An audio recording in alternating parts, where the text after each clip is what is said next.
It is 9:30 a.m. on Monday, June 10th, 2024. I'm still in the parking lot of the gym.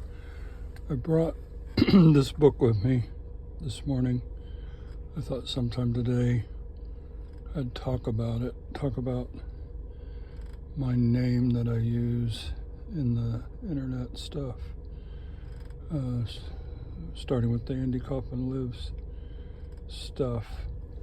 A lot of you know I was born and raised Danny Maddox, Maddox.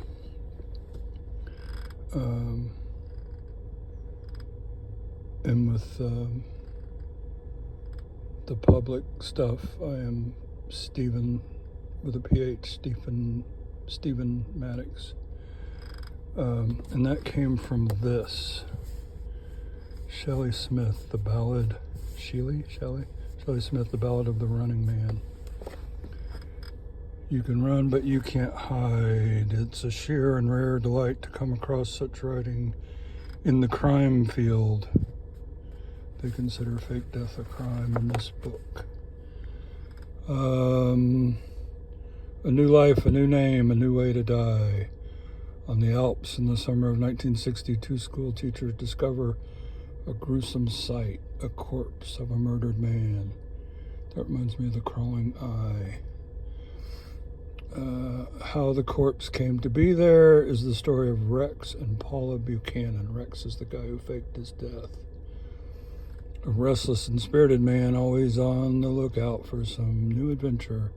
Rex Buchanan was in the RAF and then earns money writing pulp fiction novels.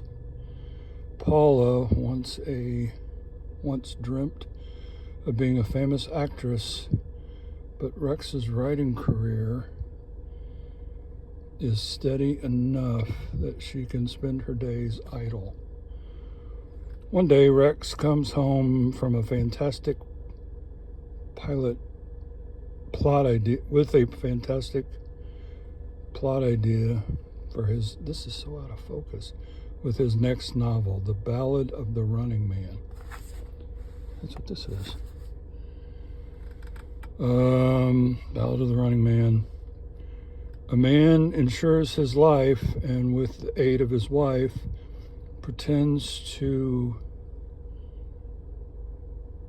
fall ill and eventually dies. Paula thinks it's a brilliant novel in the making, except Rex wants him and Paula to act it out in real life. At first, Paula wants nothing to do with Rex's little scheme, but once the seed is in her head, she can't help but think what a lark it would be. And so Rex insures his life, falls ill, and eventually dies. In the meantime, he prepares his and Paula's new life. While Paula, the hysterical, grieving widow, convinces the doctor to sign a death certificate without even seeing the body. Now, that is not how Andy did it. The insurance company is even easier to convince. Yeah, he never did insurance. That would have been against the law. And he never, there was no, anyway. The young man appeared smitten over her. Wait a minute. The insurance company is even easier to convince. The young man appeared smitten over her, and soon Paula vanishes. Well, they just jumped right in. The young man they're referring to is Stephen Maddox, Stephenmaddox. I'll find it in the book later. Anyway, he's the insurance investigator that's looking into the death of Rex, which, as we see, is not a real death. While some way away, Mr. and Mrs. Jerome, a quiet, unremarkable married couple, move into an equally quiet and unremarkable neighborhood. But already both Rex and Paula are planning their next fraud, their next death ploy, their next identities. They go from identity to identity, getting richer and richer with each new life. But money has a way of corrupting people, and Rex and Paula find themselves suspicious of everyone, including each other. And then one day, whilst staying in Switzerland, a young man recognizes Paula, greeting her as Mrs. Buchanan. But Paula hasn't the faintest clue who the young man is. The young man is Stephen Maddox, who is the insurance investigator.